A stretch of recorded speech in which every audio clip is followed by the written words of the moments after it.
Types of trouble of power supply.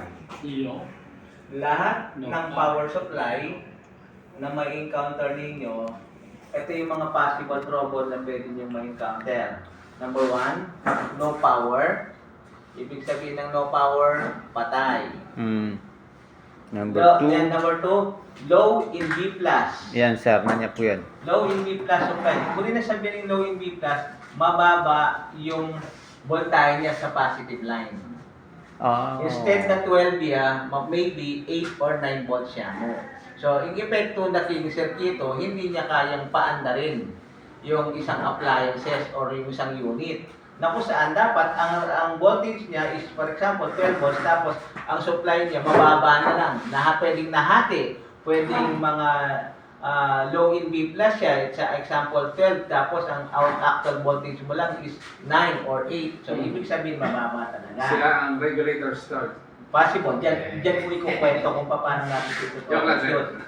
Okay. Hindi, normal lang yun. Agad may analysis na tayo doon. Then number 3, yung tinatawag nating fuse always blown. Ibig sabihin, lagi tayong napuputukan ng fuse. Okay. Ibig sabihin, pag ganon, fuse always blown, meron tayong mga piyesang shorted. Tirang piyesa yan. Again, other trouble like overvoltage naman. Pag sinabi natin overvoltage, let's say 12 siya, tapos nakakasukat kayo ng 20. Samantalang dapat ang required voltage lang is 12. So nakakasukat ka ng 20. Pero siya umaandar. Ang epekto ng overvoltage, unti-unti niyang sisirain yung appliances mo. Kasi sobra sa supply yung ibinibigay niya. So, hindi rin maganda yon. So, ang pinagmumulan ng overvoltage trouble is nagmumula sa power supply. Sobra yung ibinibigay niyang supply. Maybe, patay yung regulator niya. Maybe, hindi nagpa-function ng maayos yung mga capacitors niya. So, depende yan. Then, the other trouble is standby. Usually, sa appliances, kapag nagbukas tayo, pipindot po, kunwari, remote ng TV or remote appliances. Di ba, standby natin, red na color, yung indicator, tapos pag kinuha mo, mag-green or mag-blue siya. Yes, ibig sabihin, yun yung indication na may oscillation na sa power mo. Pero ang epekto nito, siya lagi siyang kulay red.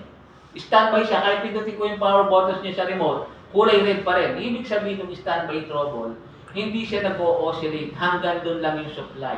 Let's say ang supply niya 12, tapos dahil sa standby lang, hindi nagbabago yung power indicator niya, lagi siyang red. Ang tawag natin doon sa trouble na yun, standby trouble. Yun ay trouble na ibinibigay ng power supply. Then, the last one is hum or vibrate trouble. Ang ibig sabihin ng hum or vibrate trouble, maingay siya. Unusual, di ba?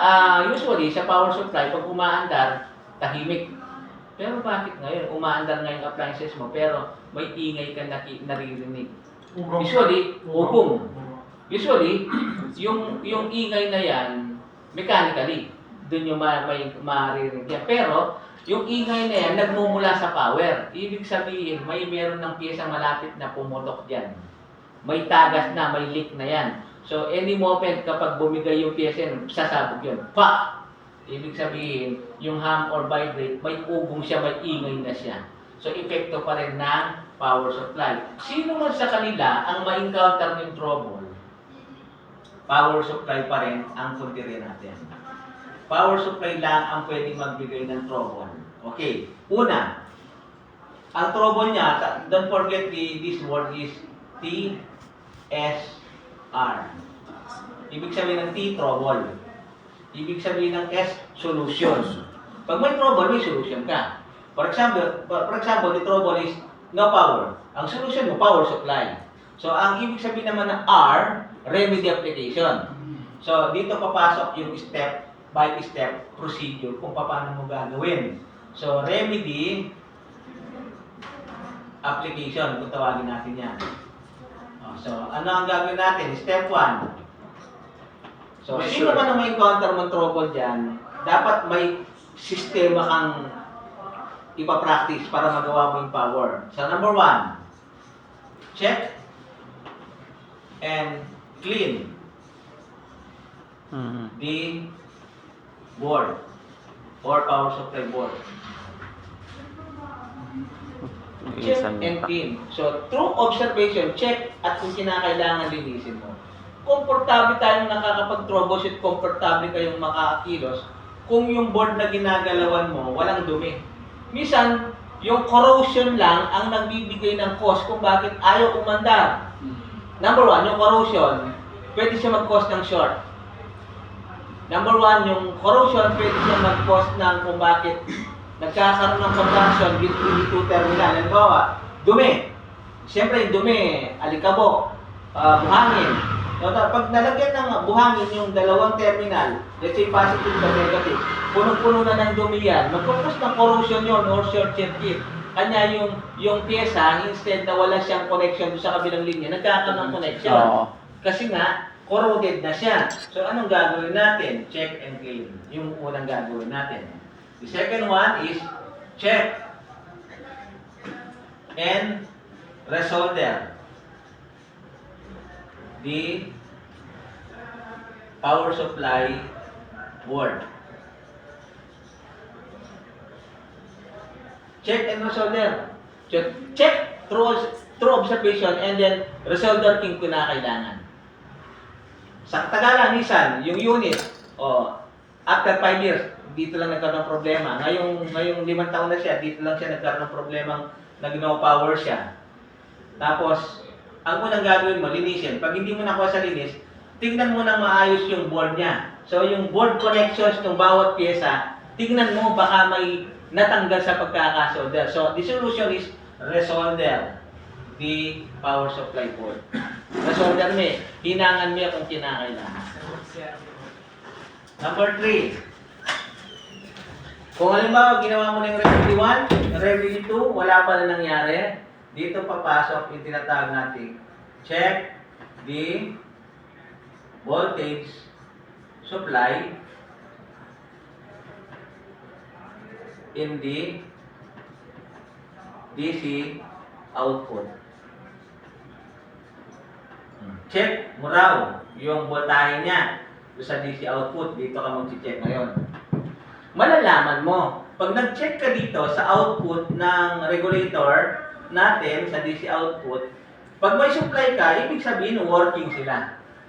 Magmula dito. Yes, sir. Pag wala kang nasukat na supply dito, maybe yung problem mo, pwede ka doon. Pwede ka dito, pwede ka dito, pwede ka dito. Ako. Pwede ka dito. Remember ang troubleshooting natin, pwede tayong mag-umpisa dito at pwede tayong paurong. Yan ang troubleshooting natin. Nasa discard ng technician yan. Ito yung pinaka-importante niyan. Alamin mo muna kung may voltahe siya o wala. Ngayon, kung wala siyang voltahe, dito ka magtutubi continue. Check the following components. Sino yung mga following components na i-check mo? Check. Pwede ka magsimula dito. From LCP, fuse, switch, power transformer. If okay, then proceed to another stage. Check also the diode. Kapag okay the diode, check also the polarized capacitor and resistor, down to regulator, etc. etc. Sir, marakala po eh. Yeah? Marakala pong Individual check. checking natin dito. Alda. Ang application dito, Dami. i-check nyo yung mga pyesa individual. Paano ba yung tamang pag-check ng pyesa? Pull out mo sa board. Tanggalin mo yung pyesa sa board. And then, i-apply natin yung testing methods na itinuro ko sa inyo. Diba tinuruan ko kayo mag-check? Yung pag-check ng LCP, simple lang. Sir, hindi pwedeng i-check sa board na lang mismo. Hindi. Ang pag-check ng Ako, LCP... moderag ng lalako. Look. Ang pag-check ng LCP check, Buwan eh. gagamit ka ng tester diyan times 1. One test probe to the one terminal and the other test probe to the end terminal of the plant. Ang chine-check natin dito, yung continuation ng isang linya. That is line 1. Then, pag buo yung linya na yan, then the pointer should be deflect. Ibig sabihin, pag nag-deflect ang pointer, itong linya mo dito sa dulo, tsaka dito, umaandar yan. Babalik lang kagano'n, tapos babalik sa. Magdi-deflect, ibig sabihin may continuation yung linya natin. And then, another. Lipat natin dito sa kabila. And then, lipat din natin sa kabila. So, ito sir. naman chine-check natin. No? Yes, sir. So, ito naman ang check natin. So, yung continuation ng end terminal of the plug and the end terminal of the LCP. So Deflect. dapat dulo-dulo may deflection yung dalawang linya para masabi natin in good condition. Hmm. Pag wala. Pag wala, halimbawa, isa dito, ang madalas napuputol yan, Kinagat dulo-dulo. ng daga. Oo, dulo-dulo sa kakahatak. O Okay. kaya kinait ng mabait na daga. Okay? Yun Hinang, ang sir. Pwede pa hinangin yan, sir. pwede. As long na kaya mong dukot dito. Kaya lang, pag nahinang na, Wire na lang yan, sir, siyempre, di ba? dinadaluyan ng high current yan, Ay, yung nga mataas pala. na kuryente So, yan. So, change dapat, wire Change i-cut plug. mo na yan, replace ka ng bago. Hmm. Itong wire na to, kung muna man yung linya, mag-replace ka ng bagong plug. Hanggat maaari yung plug, depende yan doon sa pinaggagamitan. For example, pag aircon, heavy duty plug ang dilang ginagamit yan. Pag ordinary lang na appliances, kahit mga ordinary plug lang ang binibili natin. So, i-connect naman natin sa LCP. See to it na dapat yung wire natin hindi na siya corroded. Ibig sabihin ng corroded kasi, may nakit kang linya na ng wire tapos marami na siyang simulmul na natatanggal o kaya naman corroded na siya ng parang buhangin na nagsisipagtanggalan na. Ibig sabihin, yung linya ng wire natin nun mahina. So, ang palitin mo dyan, buo. LCP buo. Mhm. Okay, then the next one. Fuse. Paano ba check yung fuse? Ito yung fuse Sige, natin. yung fuse. Dalawang klaseng fuse natin. Glass type. Yes, sir, glass type. Yung glass type na yan, dulo-dulo, pag inangat mo sa liwanag yan, Oh, sir. makikita mo. Sir, line polarity yan eh. Line polarity. Ang pag-check din natin dito, 1, 2, as long na tayo this one, then the pointer should be deflect. Ibig sabihin, buo yung Alayang reading dapat magkanya niya mo, Pag sir. deflect yan, Oo. pag sinabing ganito yung deflection, Niya. papunta dyan. Tapos Pero magbalik pag yan. naglagay ako ng ganito, ibig sabihin, magdi-deflect babalik. Pero wala akong indicate na pabalik. Ah. Dapat deflection niya. May So, balik. LCP, pointer deflect. Yan, oh. Fuse, pointer deflect. Ibig Oh, sabihin, sige. buo yung linya ng dalawang yan. Oh. Yung switch naman, yung switch naman usually, Switch. so maraming klase ng switch. Dalawang Okay, terminal kaya yan. yan may Ang tawag switch. natin dito, mag-on ka rito, mag-off ka rito. Okay? So ito rin yung connection yan. 1, 2, pag nag-on ka, papunta rito, magdi-deflect ang pointer. Kapag nagbalik ka, nag-deflect dito, pabalik dito yung switch, mag-off yung pointer nun. Ibig sabihin, umaandar na yung Yun. tinatawag nating switch. Ganun So pala tatlo, LCP checking, fuse checking, at saka switch checking. Time is 1 lang yung calibration, then i-check natin sila. So, mas masating yung talagang analog pag-check o same Ating time na analog yung masanting pag Kin digital pin naman, baka na ano Pagdating yan. sa voltage checking, the best talaga si digital. Pero pagdating sa mga ganitong pag-analyzer na pyesa, like switch, like LCP, like fuse, magaling talaga si analog. Sir, paano po kung digital yung gamit? Pwede yun? Oo, magre-read naman si digital. Di ba pag Magre-read lang siya dyan? ng tester, nag-response yung reading ng digital, ibig sabihin may resistance. Ganun na lang.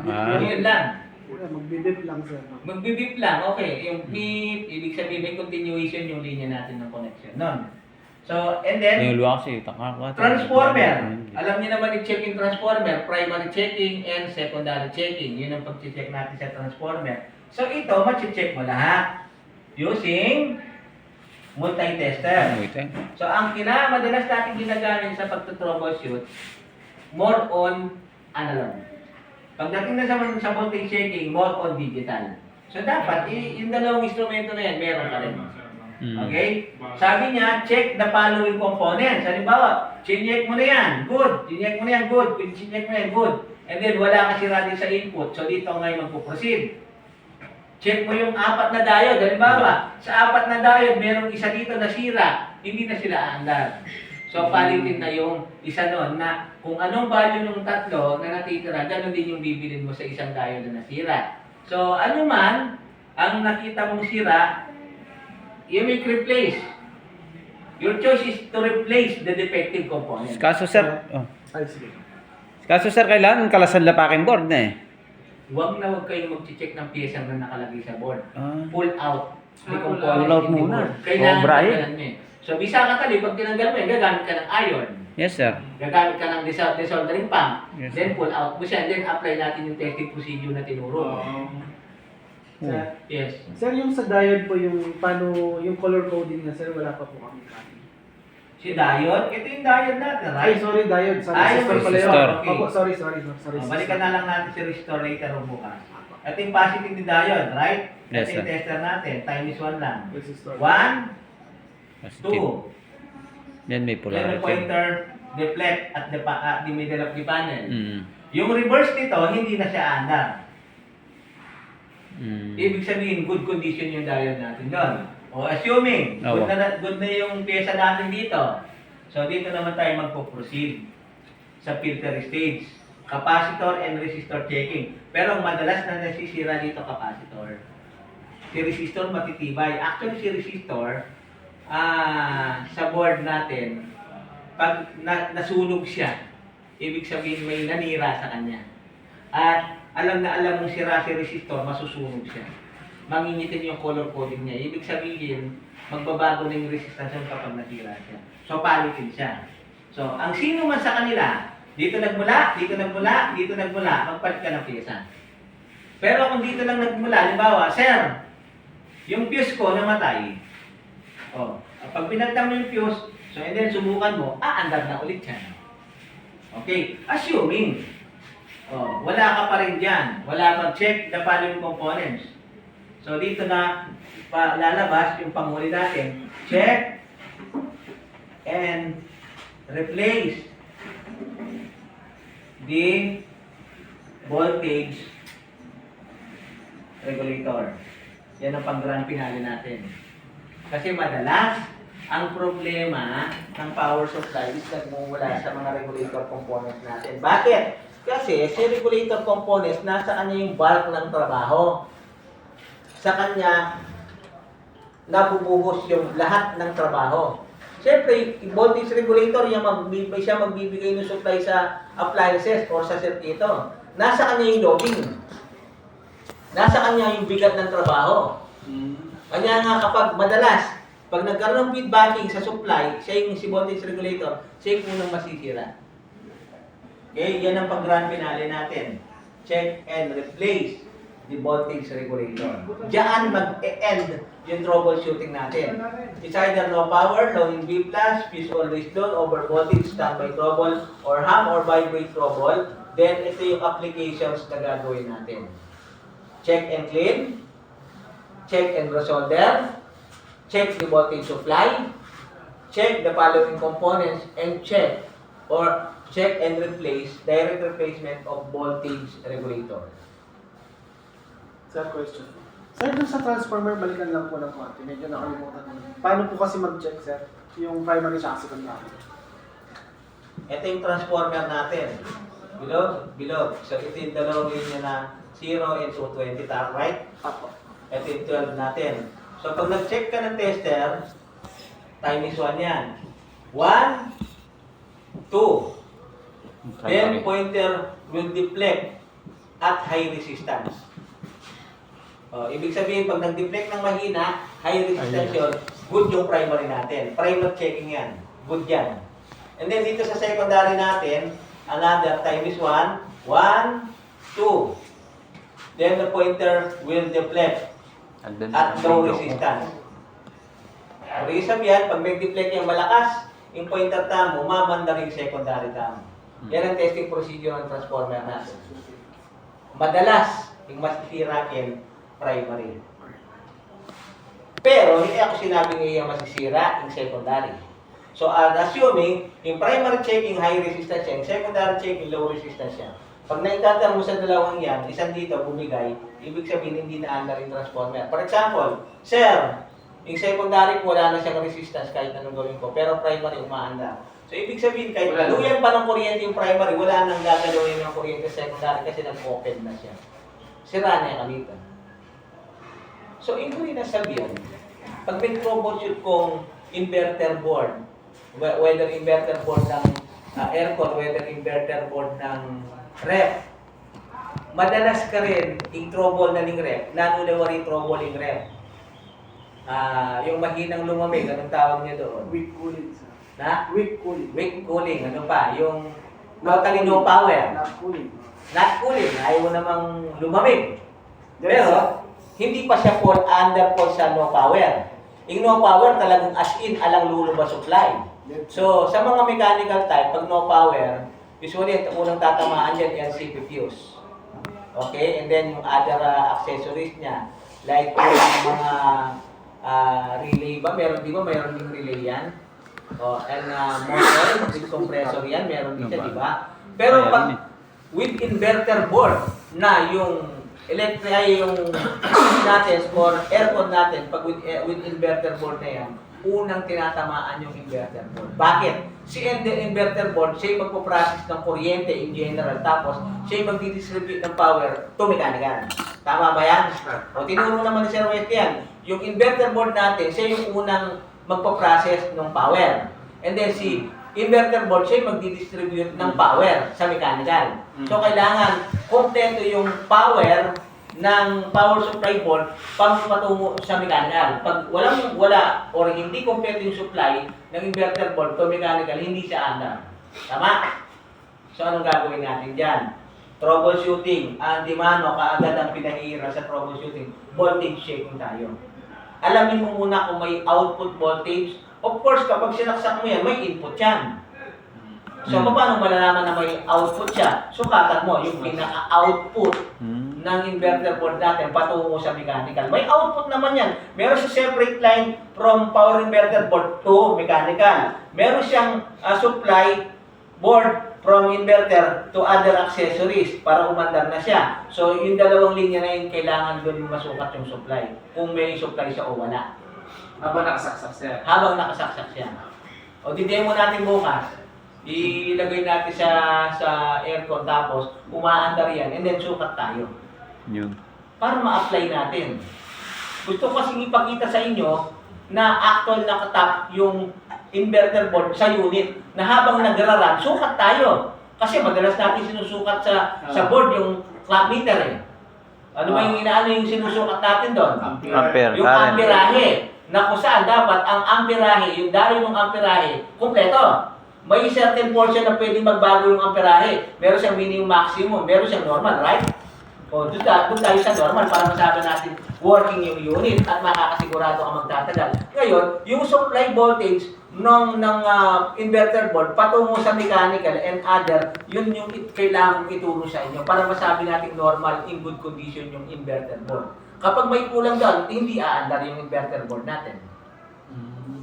Nakuha nyo ba?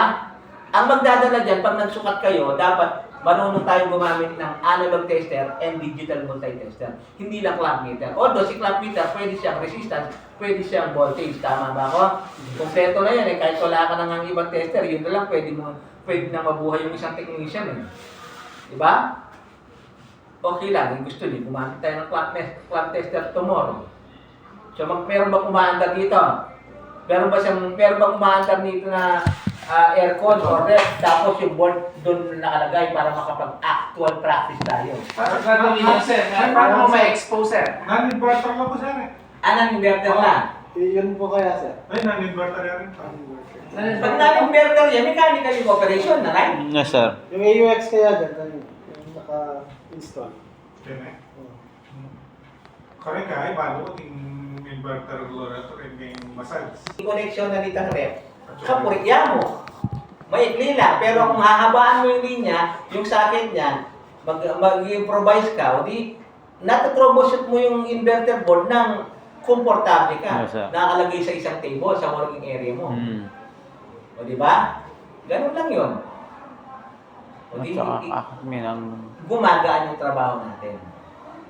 Anyway, sige, pagpaplanuhin natin ng maayos tomorrow morning yan. Morning pa lang, kayo pa rin yung priority ko. Yes, sir. Tapusin niyo yung power supply, pag